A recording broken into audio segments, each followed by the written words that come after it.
So the point is, in connection with what we're talking about, you got to be prepared because you don't know when things are going to change. You go in the mountains, it's always unpredictable exactly what's going to happen. Exactly. Mountain weather is famous for being changeable. Changing all the time. So just like now, in Kali Yuga, things are changing all the time. I mean, 1 year ago, the world, as far as health standards went, was pretty stable and et cetera, et cetera. And then, COVID appeared out of seemingly nowhere.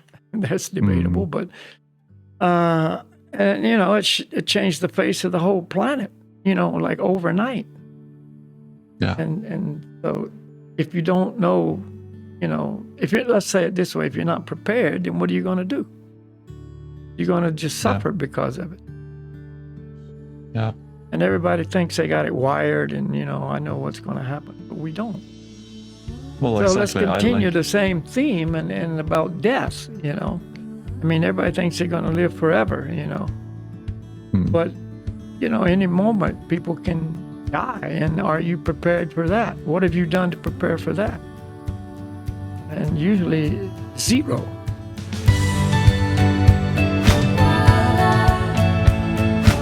Hey there, this is Ruben, and you've come to the Breaking Trail podcast, which is a podcast where you learn to navigate life's journey through ancient wisdom, through the talks between me and my dear friend and teacher, Valakia. In today's talk, you'll learn how to survive and thrive in a time of chaos, quarrel, and confusion, Kali Yuga.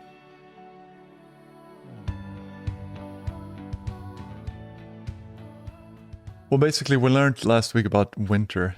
I remember what you said, that, Kali Yuga and all these 4 cycles, Kali Yuga is the age we're in, and we need to know how to prepare for winter. Just like, I guess from our mountain hikes, we have our packing list. My wife Lynn, she's very good at packing lists. She's very making very in this tiny little detail all the things that she's going to bring. How many pair of socks and the small every little toiletry,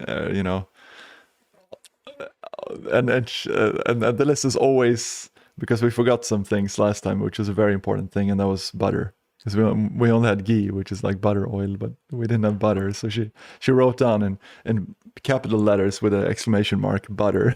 I got a question. Forget. Why don't you guys just buy those already, dried meals and just make it simple? Just open the pack, pour in hot water, and you got it. Because you only go for 2 days. I mean, it's not like... Yeah, but it's more fun to be out there and cook food. It's like part of the experience. For you. Yeah. I'm simple, man. That to me, the simplest is the most fun. You just prefer the simple, just to have it. Absolutely. Then you don't forget butter. You don't forget anything. No. You just, if you got that in hot water, you're finished. Well, I remember actually in the military service in Sweden, we had those all the time, but we did bring butter all the time. We took the bags, we put it in, and then we took big chunks of butter and added to the meal. bring those ready-made meals plus butter. Plus butter. Very simple stuff, And you don't have dishes. You don't have dishes to wash. You don't have all that drama, I think my problem is that I'm too attached to sense gratification. I like the taste of food, so... Well, it's not like those things taste like cardboard. Well, yeah. They're not that bad. Yeah. I mean, and I'm sure they're better now because I haven't used them in quite a while. When we used to do bike packing, I used to... Yeah. Well, the offer isn't that great. There's because actually there's a business that's based in Tromsø, I think, that are... the Norway's biggest, if only, maybe, dry food supplier. Can you turn him down a little bit? I'm turning him down on my computer, but you're not on my computer. It's not like Skype. I forgot it. Yeah. Yeah, that's better. Oh, yeah. See, no. So, and a friend of mine is actually working on one of the Norway's biggest, if only, freeze-dried company. They're making freeze-dried food, ready-made, and they have, I think, 2 vegetarian meals. Only 2. I think they only have 2. Wow. That's the thing. Anyway, she's working there as a like environmental coordinator. She's trying to improve their environmental work. So she's into those things with the vegetarian meals and stuff. So anyway, yeah, that's just my take on it. I noticed that video when you sent me of you guys unpacking all this stuff. You had many bags of different little food and this and that, and how much effort it took to think about it and put it all in there. I was thinking, man, just buy a couple of those things and that's done. Oatmeal in the morning, you just put it in a Ziploc bag, pour hot water on with a little stevia or whatever you use for sweetener, and you're done. Yeah. You raisins throw in. But anyway, it's your story, not mine. Well, everybody's got their own story. Exactly. And then that's another opportunity, like possibility as well. You can actually pre-make the food at home and you can dry it, so you can actually make that yourself, those ready-made packages, but yourself. So, yeah. You can, yeah. you could. I realize that. So anyway, let's go to another subject. That's it's irrelevant, you know. So the continuation of that subject would be, I mean, I guess where we started was, that's our preparation for Kali Yuga. I don't know if you saw the article, but it was in the news yesterday that there was a ultra marathon in China. 171 participants. Did you see that? No. Anyway, and they started out, and it was warm and sunny and everything. It was in the mountains. And halfway, about 1 o'clock in the afternoon, this big storm system, extreme weather came in with hail and freezing rain and high winds. Wow. And, most of them were just, all they had was just shorts and T-shirts on. They didn't have any backup, anything. And 21 of them died. What? 21 died, yeah. And 8 were in the hospital. And a lot of them retreated back down the mountain when they saw it happening and found some little cabin and got in there. But yeah, 21 of them died. Wow, they had no backup crew that... They had nothing. Maybe they had water and some bars or something, but they had no clothes. Didn't sound like they had anything. Wow. So the point is, in connection with what we're talking about, you got to be prepared because you don't know when things are going to change. You go in the mountains, it's always unpredictable exactly what's going to happen. Exactly. Mountain weather is famous for being changeable. Changing all the time. So just like now, in Kali Yuga, things are changing all the time. I mean, 1 year ago, the world, as far as health standards went, was pretty stable and et cetera, et cetera. And then, COVID appeared out of seemingly nowhere. That's debatable, but, it changed the face of the whole planet, like overnight. Yeah. And so if you don't know, let's say it this way, if you're not prepared, then what are you going to do? You're going to just suffer because of it. Yeah. And everybody thinks they got it wired and, I know what's going to happen, but we don't. Well, so exactly. Let's continue the same theme and about death, I mean, everybody thinks they're going to live forever, But, any moment people can die. And are you prepared for that? What have you done to prepare for that? And usually 0. People prepare for, maybe the extended period of this life or retirement plans or, vacation homes or whatever, but investments maybe, but whatever. But who's preparing for actually death? And almost nobody. No. And that's the whole point of the Vedas is actually, that's an inevitable event. That's not, is it going to happen or not? That's definitely going to happen, and nobody knows when. As they say in the Bible, nobody knows the day nor the hour. So, if you prepare every day, as if it's your last day or you're preparing for the last day. You don't have to live in doom like this is my last day on the planet. But as if, this is a day I can be more prepared for that inevitable day. Then when it comes, you're ready. You thought about it, you detail, you've taken the necessary steps, and you're prepared according to authority, not according to speculation and whims and rumors and misguided teachers, as we just read about Kali Yuga, last week. And so, when it comes, it's another event. It's just another day in a life. So is that kind of like, to you, it's that carpe diem, like catch the day? Is that an expression that you use, or that you would use? Is that an expression that you would use, like catching the day, carpe diem?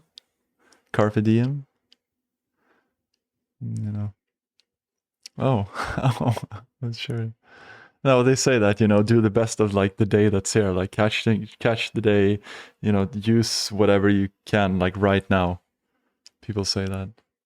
I agree 100%. And some people are trying to do that in business or in enjoying, how all these athletes, they are saying, live for the day, you make the most of today. Be here now kind of philosophy too, Days, live the day like this is the first day for the rest of your life or whatever, and make the most of it. Yeah. But it's all a material philosophy. It's all a material, perspective and direction. So when that last day comes, that doesn't help you at all. It's in the way, because you use that time and energy that you could have been truly preparing, for the wrong preparation. Mm. I remember when we first started chanting with our spiritual master, Ananda, we were living together in a little ashram. And we used to have big public events, and, people would come. And at that day, that was in 1971, 72.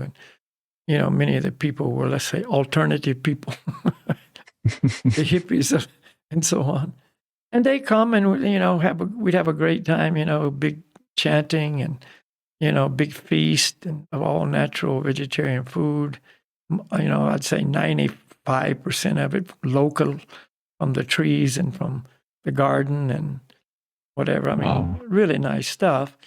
But anyway, we'd always put on a little theater, a little skit, for the guest, with a meaning, a skit with a meaning. And so one week we did this skit, this theater, and the setting was, there was an ant, there was a grasshopper and some ants. And the grasshopper was just, living the good life, just hopping around and, eating a little bit here and there from the grass and, just enjoying day by day. And he always observed the ants were just busy, working, getting food, going into their little ant hill and storing it and, preparing. And he was always making fun of them. What are you guys doing? You're just spending your whole life working. And, why don't you just enjoy life like me? And this was in summertime. And then winter comes. And the grasshopper's not prepared at all. He's got no food storage. It's cold. He's got no shelter. He's got nothing. And he's there just suffering.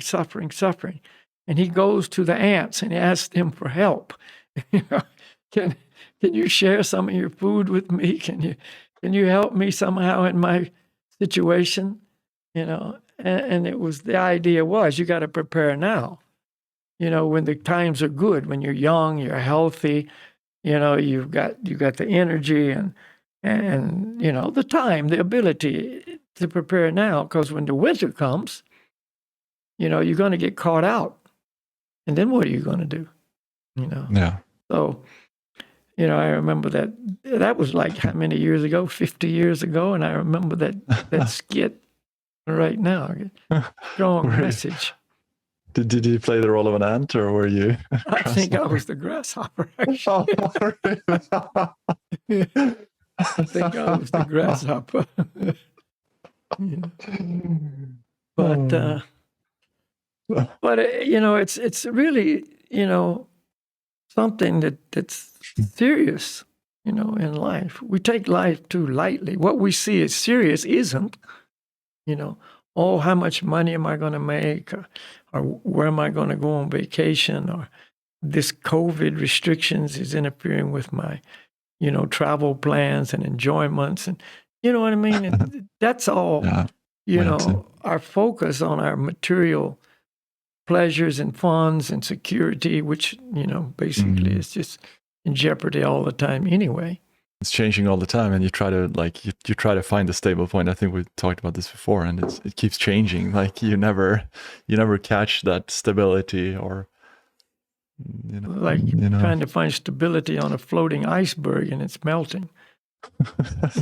It's like you're a climate change guy. You can relate to that. Yeah, exactly. And the more it melts and the smaller it gets, the more unstable it gets, and et cetera, et cetera. So, this is why we're always telling people, do something today that's, making your future secure. But the people all the time would think, I think the big obstacle here is we don't know if there is a future. We don't know. Maybe this life is it, and maybe there is no winter. Maybe the summer is it, and then ends, cut. This comes from what is. Let's just read from that passage from the Srimad Bhagavatam we read last year. In the Kali Yuga, the whole atmosphere is surcharged with faithlessness.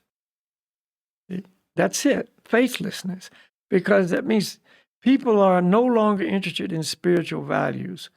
Material sense gratification is now the standard of civilization. Yeah, so the scriptures are filled with truth, but we have no faith in that. So therefore we just are out here on a limb, and saying, okay, a comforting philosophy is there is no future. There is no life after death. Why worry about sin? What do you mean sin and suffering in the future life, or, so on? When there's if we can believe in a philosophy that this is it, and this is all there is, and when it's over, it's over. There's no need to prepare for anything. No. Prepare for what? And that's a very, comforting philosophy. And that's why, the faithless, people under the influence of Kali Yuga are not interested in truth. They deny the truth. They reject the truth, because it's disturbing, Well, they call it, it's an inconvenient truth. Inconvenient for me, so therefore I just don't accept it. But the truth is still the truth. And so your philosophy that there is nothing after this will be destroyed when you find out at the time of leaving your body, you still exist and you don't die, and, you're now confronted with all the, things that you did you shouldn't be doing, and et cetera, et cetera. Yeah. And I guess that comes like with the, you mentioned, in the environmental debate, there's always this idea that, well, you don't know what's going to happen, so why not be on the safety margin and prepare a little bit, because it doesn't hurt. But I think many people, when they even think about spiritual life, they only think, no pleasure, just hurt. You know what I mean? Only austerities and only no pleasure there. But if we could, think that there might be something there, and I might not fully accept it, but there might be a life, I might continue to exist, and so why not prepare a little bit? Then it doesn't do any harm.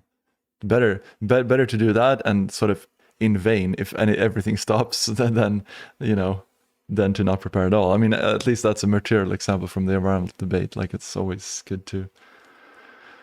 And why throw away the teachings of all these great sages and saints and the scriptures that have been followed for thousands and thousands and thousands of years? They say the only happiness is in spiritual life. Why not find out? Why not actually live a spiritual life, follow some principles and rules, and and find out for yourself rather than just blindly rejecting. We're not saying blindly accept, but why blindly reject? And that's the philosophy today. Yeah. Whereas we know material life is not bringing pleasure. I mean, come on. Who is really happy and really satisfied? I mean, most people aren't even living a semblance of happiness and satisfaction. Not even an illusory semblance.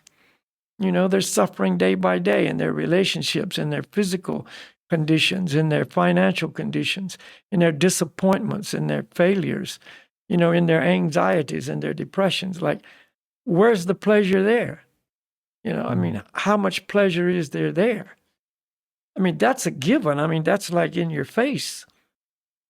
So if somebody's telling you, but there is pleasure to be found in a spiritual lifestyle, why not at least be willing to try it, you see? Receptive enough to say, well, what I'm doing now is not working.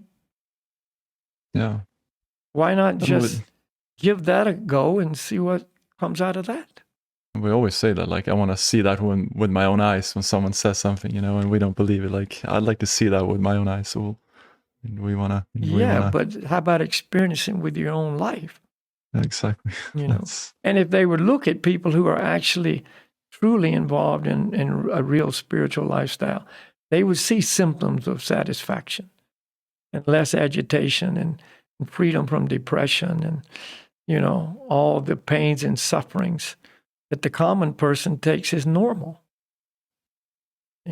So there is proof before your own eyes if you just accept it, just look at it and see. I mean, statistically, I think we talked about this once before. I'm sure we did, but during this 2020 COVID, story, which is now continuing in 2021, that the only group of people that did not show increased mental instability and depressions and attempted suicides and actual suicides, etc. The only group of people who did not show that on the increase, but actually their mental health improved, were those who regularly attended church and other spiritual activities and functions. Well, what does that prove? That proves it had a positive effect on overcoming this adversity that the world was having to deal with. Yeah. I mean, that's proof. How much more proof can you say than that? Yeah. So you could say, well, it's just because they had this imaginary belief. Okay, but some people say you should imagine good things. That's one of the philosophies for having a brighter outlook in life. Just imagine good things, imagine happiness, imagine. So, there's so-called teachers of happiness that say this is one of the methods. So if the people are imagining a better life through their imagination of spiritual truth and service to God and chanting and following teachings and so on, then what's wrong with that? Is that something wrong with that? I mean, rather than imagining a fun time in the bar? I mean, because if it produces a real result, then that's what matters, right? Like in science, that's... But the result, I mean, is real. I mean, it's not an imagination. No. If you say it's because of their imagination, well, you still have no argument against it, No. So, the whole thing is just ludicrous. But, as I said, faithfulness and material sense gratification is the standard of civilization. So what is the core in, and I guess that's the point that we wanted to get closer to, what is the core in you spoke about the statistic with the Christian groups not being as affected. What is the core in their practice of dealing with the adversities, the difficult aspects of Kali Yuga, and how is it different from the other time periods or yugas? Well, in the Vedas, and of course we always are using this as our standard. In the Vedas, it teaches about the 4 yugas, right? We talked about it last week. Satya Yuga, Treta Yuga, Dwapara Yuga, and Kali Yuga. And there's a natural degression in society in those 4 different yugas. The Golden Age, Satya Yuga, Silver Age, Treta Yuga, Copper Age, Dwapara Yuga, Iron Age, Kali Yuga. So everything is going down. The length of a person's life decreases. More vice and irreligion enters into society as the yugas, continue on down and so on. So it means that the consciousness of people is different in each yuga, which also means that their ability for spiritual practice is decreasing. Their aptitude, their ability, is not as great. So therefore, different methods for spiritual realization are for each yuga. It's not the same method for every yuga. It's all based on what a person's capable of doing. See? So therefore, in the Satya Yuga, remember, people are very spiritually advanced. They are very, very, able to execute a very difficult process. So the process for the Satya Yuga is called Ashtanga Yoga. It's an 8-fold yoga system, and it's a very difficult system. It requires great austerity, great penance, great self-control, sensual control, etc., etc. It takes long periods of meditation. And the meditation is meditating on the Lord in the heart, the Paramatma feature of the original Supreme Person. And so, as I say, it's very difficult. But it's very suitable for those people. I mean, they are able to do that. And so that is the process for spiritual realization in the Satya Yuga. And that's different from what we know, just like, because I think some people may have heard that term Ashtanga Yoga before, but I guess that's very different. It's different. It's also called the 8-fold mystic yoga system. And if you really read what's involved, you just know right away, I couldn't do it. It's not even possible. And it required long periods of time to reach that perfection. But people lived a long time. Remember, I said the average lifespan was 100,000 years. So there's a great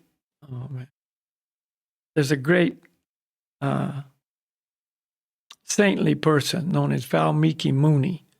And he compiled one of the greatest of the Vedic scriptures called the Ramayana, which is a detailed account of Lord Ramachandra. And one of the incarnations of the Lord was on the planet during the Treta Yuga. But anyway, he meditated in this way, in this process, for 60,000 years before he reached perfection. 60,000 years. But it sounds absurd, but, say we live 100 years, and like I've been, involved in this meditation for 50 years, So on that time scale, it would be equating to 50,000 years. Yeah. So we can't just, think, oh, it's impossible, relating it all to what we know now. But anyway, this is the point. People had the time, they had the ability, they were very spiritually advanced from the outset. And so And they were very eager to do it. And it worked. They became spiritually realized as a result. But of course, when Satya Yuga ended and Treta Yuga began, things changed. The consciousness changed. The abilities changed that people had. The atmosphere was completely different, and so on. And so therefore, that process was not suitable.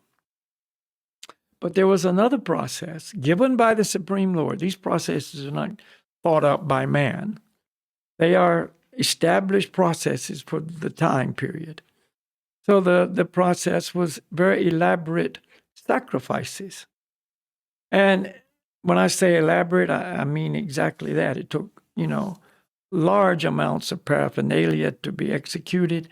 It required qualified Brahmins that could chant, specific mantras flawlessly, and on it went. But all of that was available. It wasn't like something that couldn't be done. And so that was the process. People did that, and they became purified and became spiritually realized as a result. See? So then Treta Yuga ends and Dwapara Yuga begins. And once again, things are different. Lives are shorter. Qualification of the individual is lessened. And, so therefore that process won't work. So the first two processes are now not suitable. So there's a process for the Dwapara Yuga. And that's very elaborate temple worship. Worshiping the deity in the temple. And again, according to rule, according to regulation, certain paraphernalia required, mantras to be chanted, and so on. But, hey, it was all available. People's consciousness was suitable for that method. And therefore, people did it. And they became spiritually realized, spiritually purified. See? So again, it worked. And then Kali Yuga arrives. And things are very degraded. Iron Age, age of quarrel, chaos, confusion, short-lived lives, spiritually lazy, weak physically, weak psychically, etc., etc. Those other three methods are not suitable at all for the Kali Yuga. See? And so therefore there has to be a method. We don't live very long, okay? So therefore it has to be a method that works very quickly. See? Not 60,000 years. It has to work very quickly, Number two, our memories are very short in the Kali Yuga. We can't remember almost anything. I mean, as we all know. Right? You can't even go to the shop without your list, You go there to buy your food and you look in your pocket and you don't find, your shopping list. You go, oh my God, where is it? Where is it? And people say, well, I don't use a list. I put it in my phone. Okay, so you go to the shop and where's your phone? You lost your phone. Where's my phone? Where's my phone? Is it in the car? What did I do with it? I mean, how many times is that going on? And you have it like it's like your sunglasses, and you look in and you realize you have them on. Or you forgot to charge it, and it, the battery goes dead, or whatever. You see. So anyway, the point is we can't remember. So you're trying to remember. You don't have your list, and you buy this. Oh, I remember this and this, and you get home, you go, oh man, I forgot the toilet paper. You see, in other words, it's very, very short memories here in Kali Yuga. So we got to have a process that's very easy to remember. You see, and number, 4 or whatever it is, we've got to have something that's very, very potent, very strong, because the disease is very great. See, in Satya Yuga, people were almost well to start with. The disease of materialism was almost non-existent. And so, the method was working at a different level here. But how is that like? So people's consciousness it's the same people, or how is it like working in that sense of like their consciousness was, well, but there were spirit souls that were born into that time age, and they happened to be more spiritually elevated, or how, what I'm trying to get to, it was how did the consciousness get so high? Yeah, I guess that's because of the influence of Kali Satya Yuga. The mode of goodness and high level mode of goodness was a dominating influence. You were born into a uplifting environment. Your mom, your dad, your brother, your uncles, your aunts, the leaders, everything was on a high level. So your consciousness was obviously just automatically elevated simply by your association and your surroundings. You see? Yeah. Mm. Whereas you're born into Kali Yuga and your consciousness is automatically degraded. You're a 2-year-old kid watching pornography. I mean, come on. And don't think it doesn't happen. It happens all the time because mom and dad are watching it, and there you go. It's in your house. It's in your face. And so, statistics on that is crazy. By the age of 8 or 9, these young girls that haven't even reached puberty yet have already been exposed to hardcore porn, and many times they become attracted to it, and et cetera, or like that thing I'm not even going to talk about. We're looking at and that's 3-year-old kids. So where's the consciousness going to go? How dark is it going to get so quickly? And so that's kind of your answer there. It's just kind of the influence of the surroundings, and So when the disease is very great, we need strong medicine, right? Yeah. You go to the doctor with a slight cold, he gives you one medication. You go there with pneumonia, he gives you a completely different medication. So right now we've got a strong disease, so therefore we need strong medication. The Native Americans used to call it big medicine. They often call the medicine man, oh, he's got big medicine. Means he's got power to heal. He's got big medicine. So anyway, we need that, and we need something that's attractive, because our interest is very nil. Spiritual interest is very low and getting lower all the time. Right. We need something that's attractive. All these heavy austerities and penances and so on is not attractive.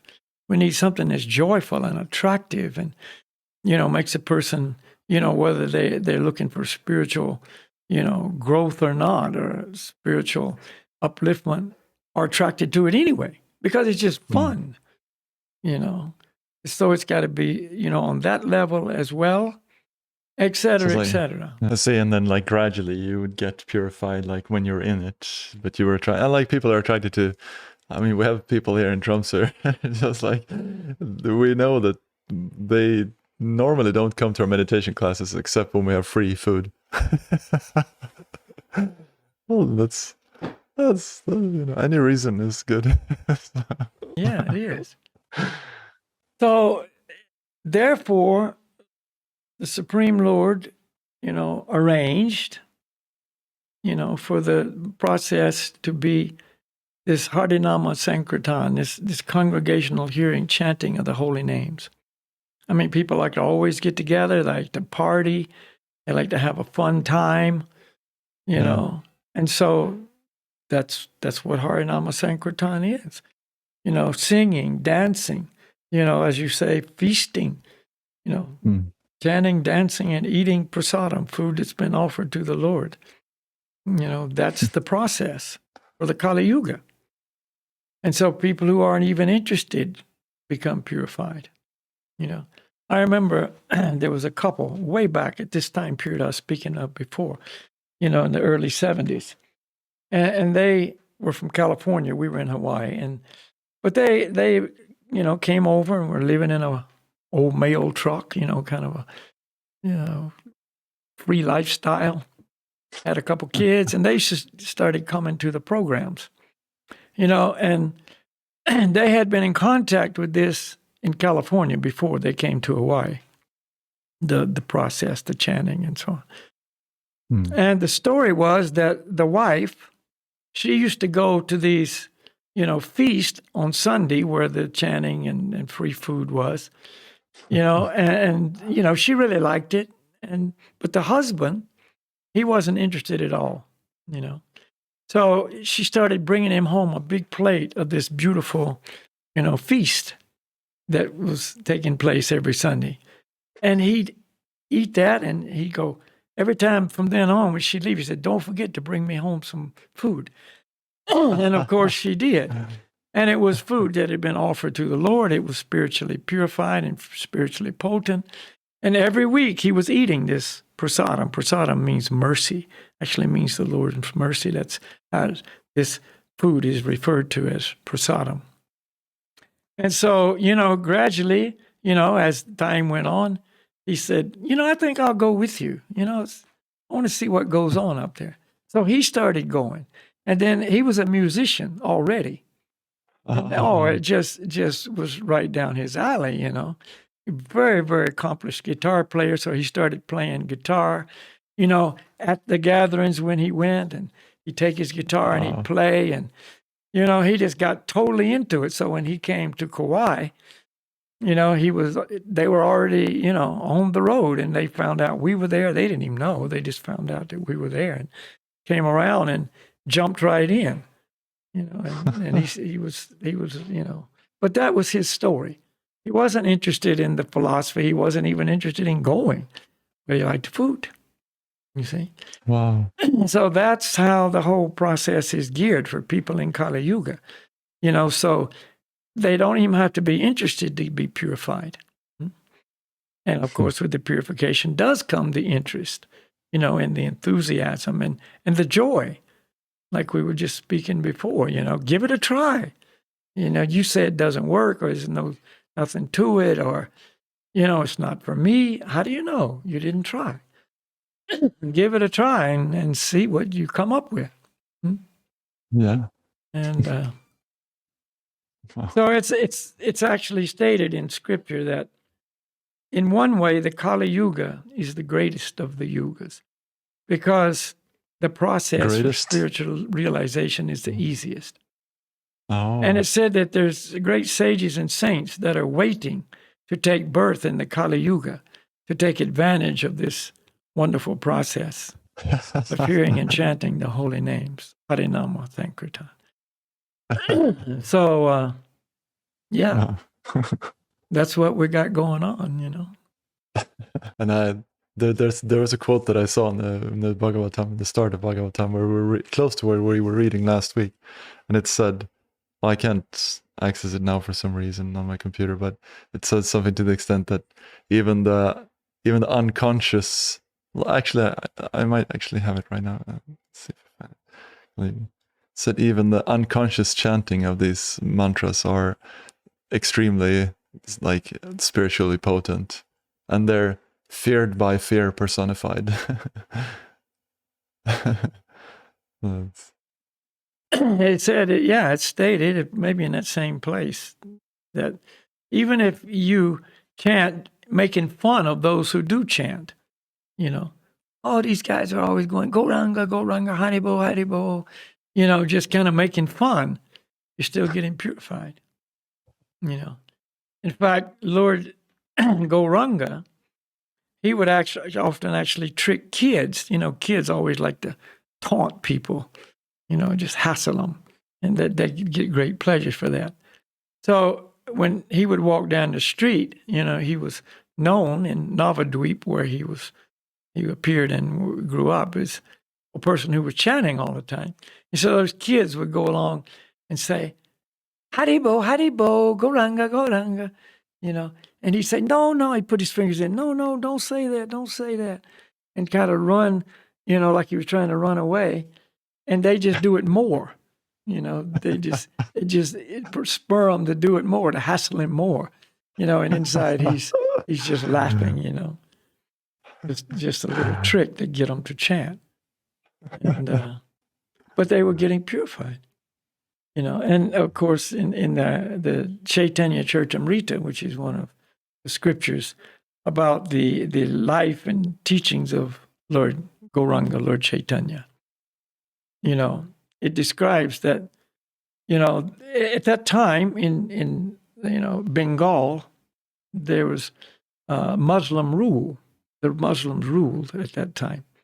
And of course, a lot of Muslims. But there were also, the quote Hindus, those followers of the Vedas. And they existed together, in a harmonious way in most part. But the Muslims would never chant. You see, that was, of course, not taught in the Quran as far as they understood, and they didn't. And they thought that, those who were chanting and doing all this were actually sentimentalists and fanatics, and that's just the Hindu way or whatever. And so oftentimes they would mock, the people who chanted, or they would go and tell their leader, they're chanting, Krishna, Krishna, Hare Hare, Hare Rama, And he would say, well, I understand why the Hindus do it, but why are you doing it? Why are you? And they say, well, we don't know, but somehow it's just taken over our tongues, and we just can't, we just can't not do it, And then the Chand Kazi, who was the leading ruler at that time, that in that district, actually he, became a great devotee, and became a great follower of Lord Gauranga, due to the purification of chanting these names, Krishna, Rama, Narayan, etc. So, it's very special mercy in the Kali Yuga. It's actually described like that. All of this is the Lord's mercy on the fallen souls, the Kali Yuga. And Lord Gauranga came to save the most fallen. And that's us. That's who we are. If we dare to see that, like if we are honest enough to, you know what I mean?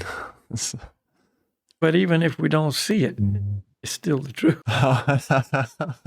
Yeah, I see what you mean. But I mean, we have to accept that. We have to somehow take a step toward, I guess, this process. Like we have to do something. We have to. Yeah. But if somehow, by good fortune, we come in contact with this transcendental sound and the purification gradually takes place, we start to see it more and more. Right. How fallen and how degraded we are.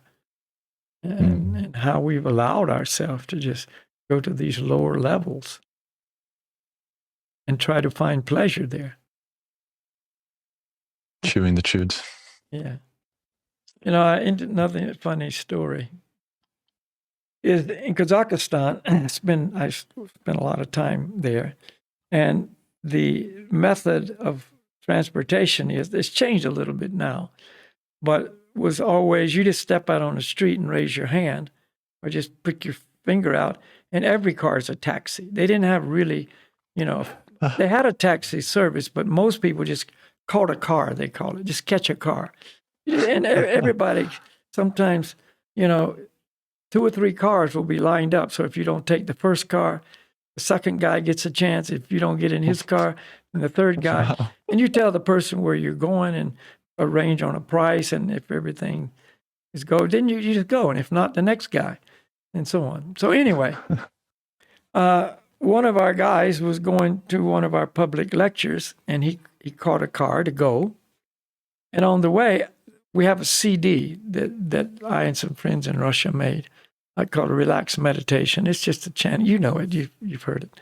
It's a nice, relaxing CD of chanting. And so, anyway, as they're going in the car, this is playing on this guy's radio player in his car. And my friend says, "Wow, where'd you get that CD from?" And he said, "Oh, well, I gave this guy a ride one day, and he gave me this CD and said, 'Here, play this while we go along.' And so I put it in my player, and we got to where we were going, and I tried to get it out, and I couldn't. It was stuck in there, and I couldn't get it out. And so I just left it in there. And he said, and one thing very special I noticed, when I'm not playing that CD, I don't get many customers. But when I start playing that CD, more and more people come to my car. You know? So I play it all the time now. Wow. Yeah. So, you know. So gradually, you know, it gets around one way or another.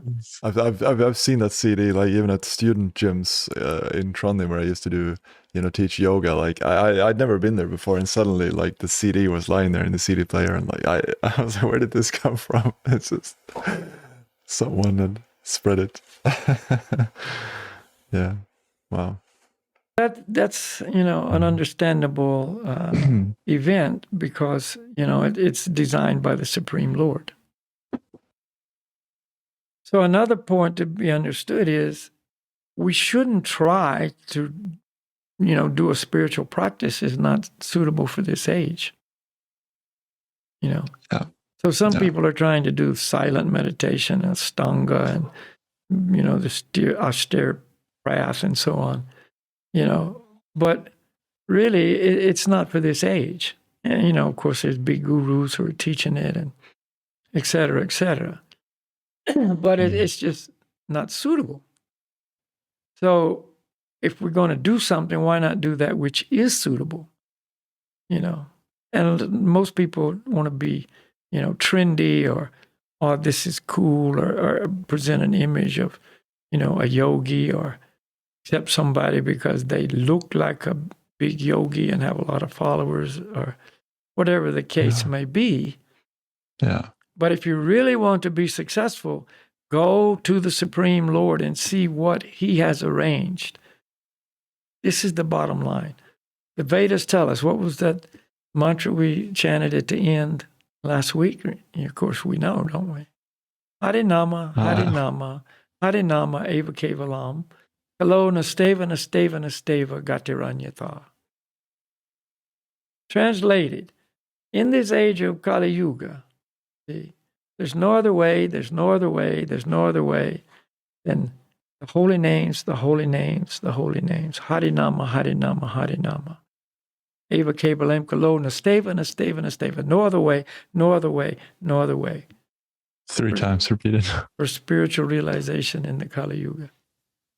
So, if you want to be successful, what are you going to do? You do what is told to do. And according to these absolute truths, there's no other way. You can get maybe some, you know, mode of goodness benefit, or, you know, a little bit of mental control or self-control or whatever from whatever other process you may do. But as far as purifying the heart of all the unwanted desires, material contamination and karma from lifetimes and lifetimes, you know, and in its place appears love for God, Krishna Prema.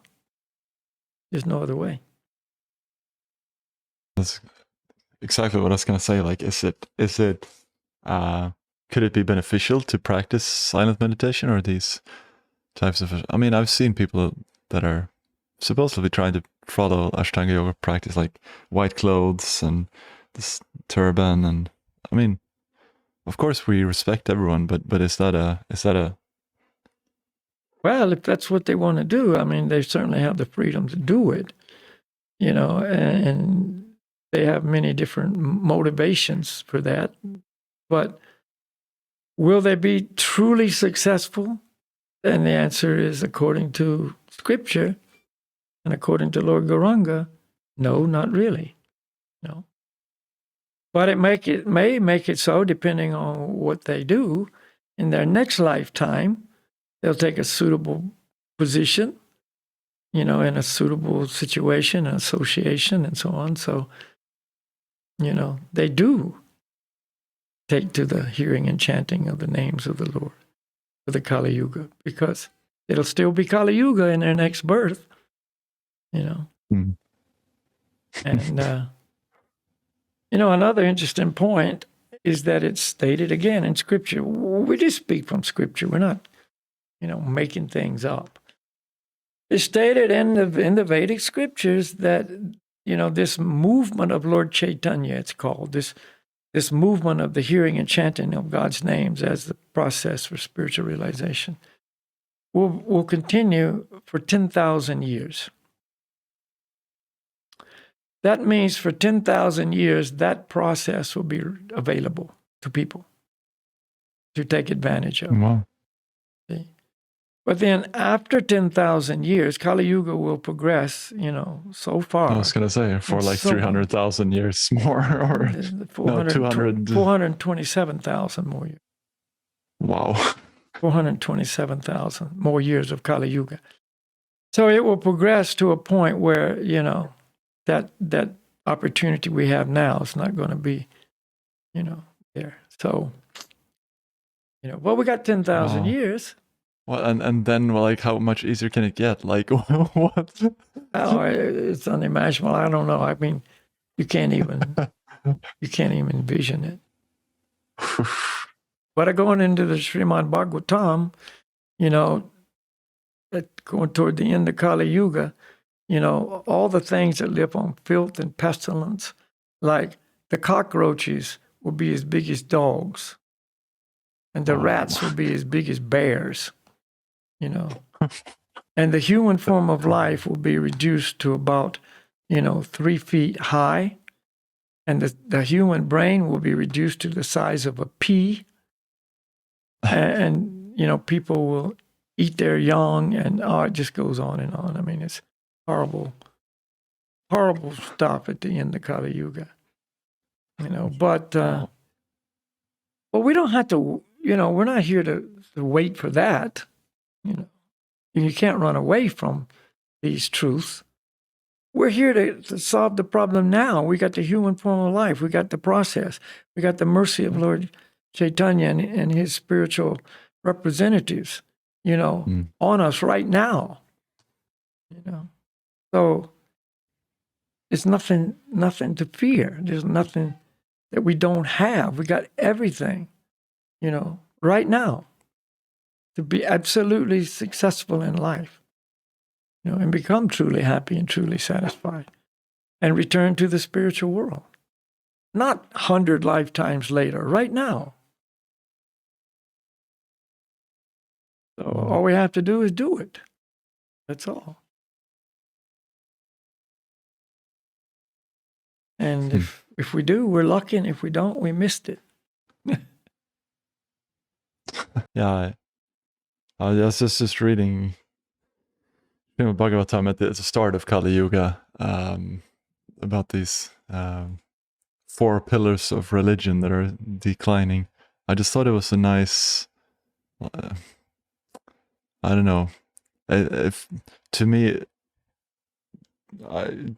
very inspiring, I think, and I hope maybe it's inspiring for people. Like, these 4 pillars, they make up a good society or a happy society, basically, and happy people, which are truthfulness, austerity, mercy, and cleanliness, which is, again, degraded in Kali Yuga now. Yeah. Yeah, actually, those 4 pillars or 4 legs of religion are fully present in Satya Yuga. They're all 4 fully present. That's another reason why Satya Yuga is such a high standard, because cleanliness, mercy, truthfulness, and austerity are in full bloom in the Satya Yuga. In the Treta Yuga, one of those disappears, and that's cleanliness. It goes away, and that means virtue, cleanliness in body, mind, associating properly with the opposite sex and so on. And that's where a little vice enters into society. One of those goes away. And then Dwapara Yuga, we lose another one. See? So now instead of 4 pillars, we got 3, then we got 2, and then the Kali Yuga, we have 1 left. And that's truthfulness, and that is almost gone. I mean, that's, shaking like a bamboo twig in a hurricane. In other words, it's almost not there at all. And so, if the four pillars of religion have been destroyed, then society falls down.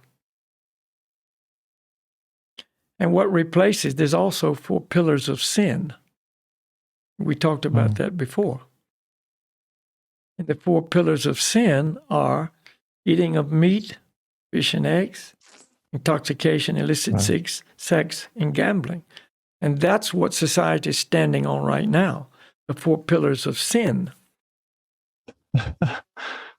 So what can we expect? So. Wow.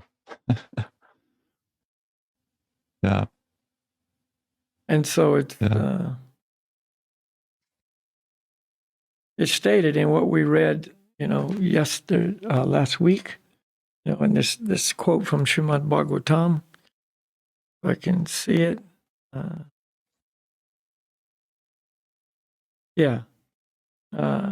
In this age, men are not only victims of different political creeds and parties, but also of many different types of sense gratificatory diversions, namely cinema, sports, gambling, clubs, mundane libraries, bad association, smoking, drinking, cheating, pilfering, bickerings, and so on. See? All those. So the truthfulness is gone, the austerity is gone, the cleanliness is gone, but the four pillars of degradation are in full bloom, And so the result is what we have right now. Quarrel, chaos, confusion, lust, anger, greed, enviousness, jealousy, illusion, madness, and horrible life.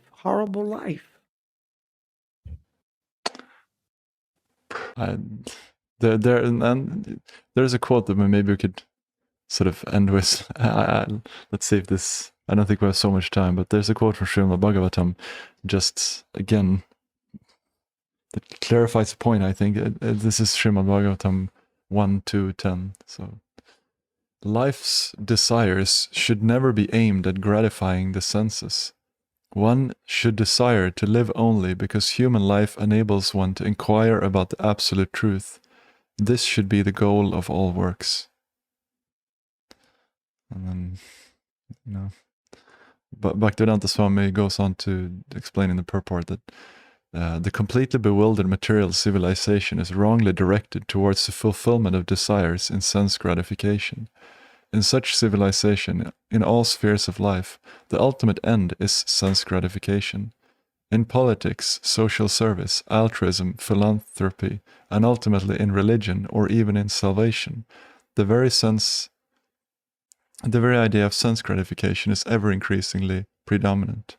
In the political field, the leaders of men fight with one another to fulfill their personal sense gratification. The voters adore the so-called leaders only when they promise sense gratification. As soon as the voters are dissatisfied in their own sense satisfaction, they dethrone the leaders. The leaders almost always disappoint the voters by not satisfying their senses. Yeah. And nobody can deny these truths. I mean, they're so obviously correct that, you'd have to really be on an agenda to deny it. Exactly, because, And it's just leading to lower and lower levels of the quality of life. Quality of life is not about how much money you have and how big your house is. It's about how happy you are. How calm your mind is, how stable you are, in your internal world. And, if that's on a high level, that's a good quality of life. And if it's on a low level, there's no life at all. So that's what we are dealing with. day by day by day. And that's deeper than sense gratification. That's what they speak about in this. What he speaks about in this. Yeah, and for the materialist who's just all about material sense gratification, they don't even know where the highest level of material sense gratification is. See? The highest level of material sense gratification is sense gratification in the mode of goodness. The sense gratification you get from mode of goodness activities and mode of goodness surroundings, being in nature, enjoying, the wonder of nature and the sunrises and the sunsets and that clean air and the clean water and the physical, exhilaration of moving through nature, and all that. And I guess when people, I mean, I thought, again, I guess most people thought when you said that it was going to be sex. I thought maybe most people thought when you said that there was going to be, sex, orgasm, like the ultimate. Well, that's what society says. Well, that's the highest momentary flash of sensual pleasure. But that's not lasting. It's over in a moment. And, how much trouble does that cause? I mean, there's so much, difficulty and complexity, surrounding that whole trip. For sure. That's total mode of passion, and that's why it's lust. It's the highest degree of lust, and therefore it's the highest producer of anger. Out of all this sexual experience and relationships and so on comes the greatest anger as well. Yeah. So, anybody, again, with any kind of intelligence would look at it, from a distance and see that what I just referred to is much more, satisfying than, just a fling in the night. That's true. And yeah. So anyway, the point is the enjoyers of the world don't even know where the greatest material enjoyment is. Because of the influence of Kali Yuga and the passion and ignorance that dominates. Confusion. Yeah, but if you more and more move to the mode of goodness, you can see, well, wow, yeah, this is something special here. And there are people who appreciate that, but again, that's not enough. The mode of goodness is not enough. We're not saying that's the goal, but now you can start maybe wondering about what's behind this beautiful sunset. Who's the artist here? This is God's creation. Look at all this wonderful wildlife who created this great diversity of species. And, each one so intellectually adapted to its environment. And, the rhythms of nature and the cycles of, the whole thing. And, it points to an intelligence far beyond anything we know. Yeah. And people are, now China's on a big trip to go to China. Go to Mars, and supposedly we've sent, this rover, thing up there to take a few pictures. Yeah, but where did Mars come from? Okay, you want to find out what's up there, but think about where did Mars come from? Where did the Earth planet come from? How did all this solar system come into being and all the amazing workings? And, you got to understand that there's something behind it much bigger than us. It reminds me of the story about Albert Einstein had a friend who was a great atheist, and of course, he was under the impression that it all just happened by chance. So Albert Einstein created this replica of the solar system, and it was in such detail and how, the planets were all revolving and, and movements and so on. And so his friend came over to see him, and he saw this replica, and he goes, "Wow, that's an amazing replica of the solar system. Who did this?" You know, and Albert Einstein said, "Oh, it just happened." And he said, "Come on, man, come on, it's impossible. That could not just happen. Somebody did this. Who did it?" He said, "Yes, of course it couldn't just happen. Somebody had to do it, you know. And yet you're the one who says that the whole real solar system of which this is a replica just happened by chance." Wow. It just defeated this guy's argument. So yeah, in the mode of goodness, you start seeing on a different scale, and gradually you start inquiring into the absolute truth, which is what you just read. That's what human form of life is for. And again, in the Vedas, it says that that's when human life begins. Human life begins when one begins to inquire into the absolute truth. And until then, it's not human life. It's just glorified animal life. So we want to be humans. Human life is wonderful if it's used properly. And it's the most destructive if used improperly. Wow. Our choice, right? Yeah. And I guess now we just, should end with the main point, I guess. Well, I don't guess, I know. Harinama, Harinama. Yeah, that's what we're speaking about all the time. I'm just like, let's do it, let's chant. Yeah. No, we had a separate podcast explaining this process a bit more, so if anyone is interested, they can always listen to that podcast. But it's very simple.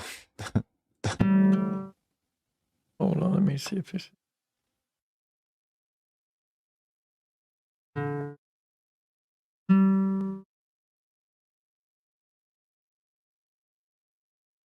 Close enough. Yeah. Okay, so we'll chant, as always, Goranga Haribo, just to make it simple. Yeah.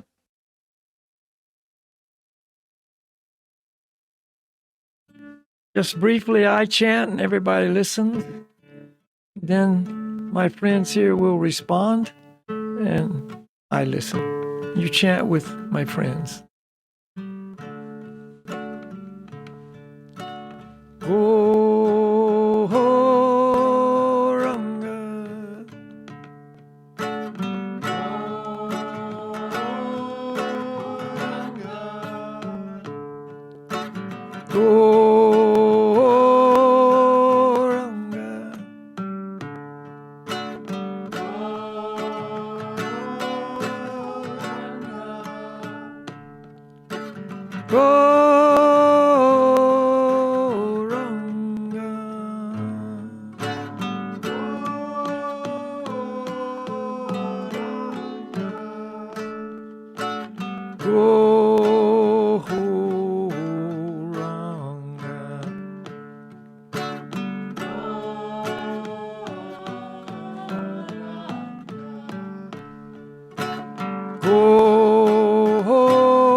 Hare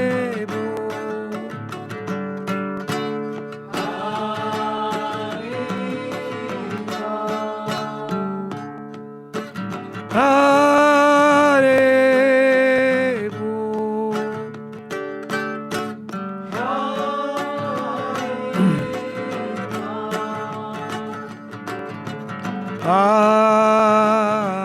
Hare Bo.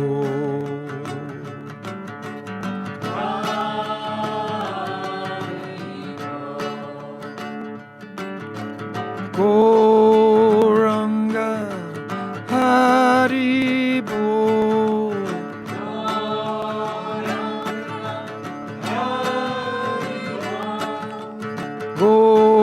Goranga Haribo.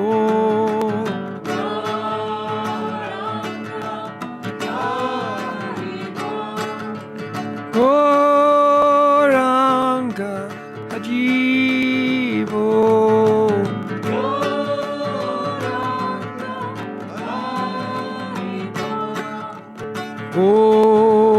Goranga Harebo.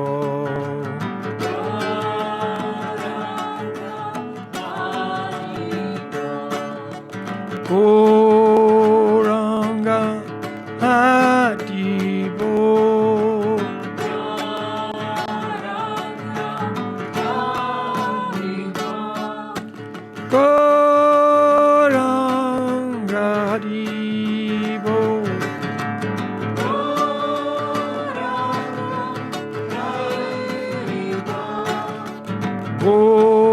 Goranga Haribo. Goranga Haribo.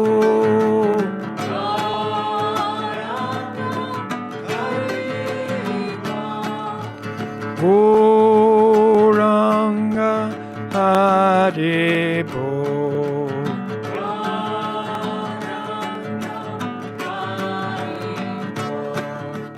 Haribo Goranga. Goranga Haribo. Haribo Goranga. Goranga Haribo. Haribo.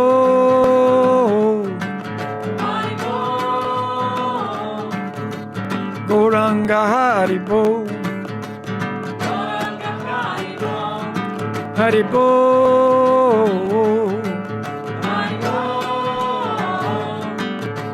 Goranga Haribo.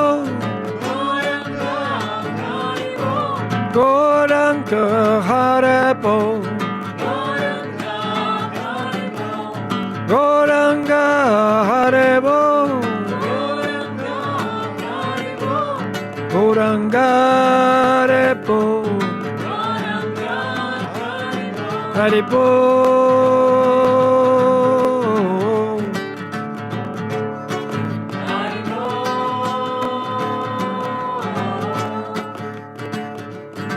Haribo.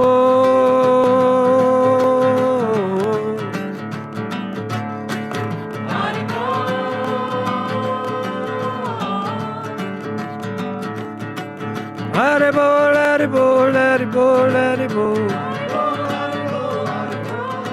Haribo, Haribo, Haribo, Haribo. Haribo, Haribo, Haribo, Haribo. Haribo, Haribo, Haribo, Haribo. Haribo.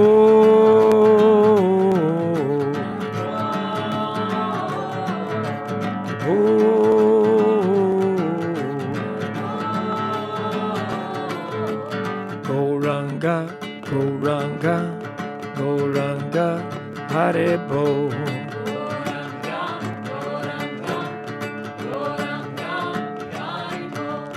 Goranga, Goranga, Goranga, Haribo.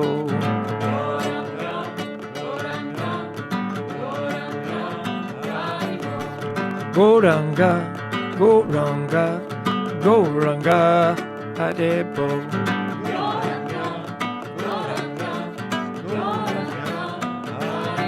Haribo.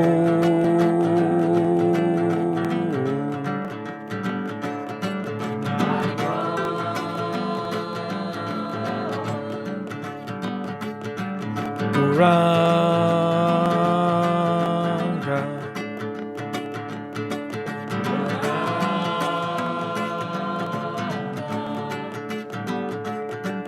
Haribo.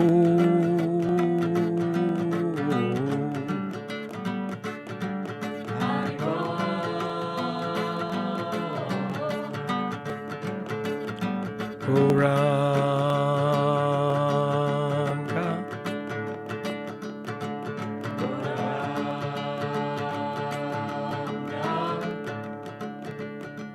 Gauranga.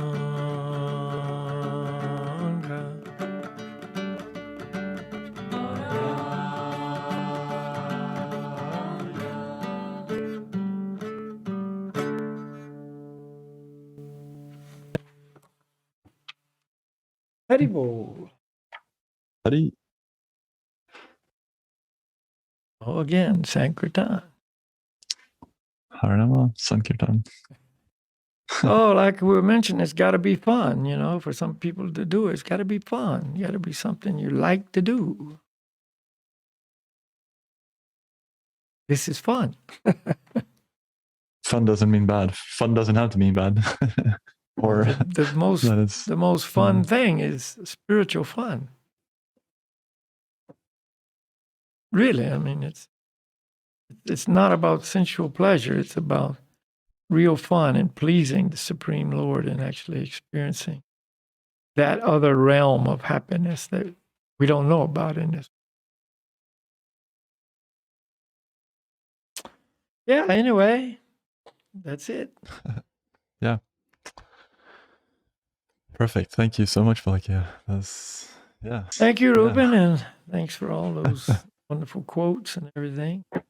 For anyone who doesn't know, Ruben and his wife Lynn and Frank and his wife Jonna, they have I won't call it a band, but they sing together wonderfully and very beautifully. Very nice. The editions of the mantras. So one day we'll let them do a little performance. Oh, I see. Yeah, we can do something. Yeah, well, in the podcast, the last 15 minutes or something, a little family kirtan, we'll call it, showing that in a family, you can actually base your whole family around this process. Yeah, and it's wonderful. It's really amazing. Me and Frank are so different, and I would never be even close to be remotely his friend. You know, I would never get along with him if we didn't have this process, if we didn't have the same goal of self-development, of self-realization, and of coming closer to the Supreme Lord.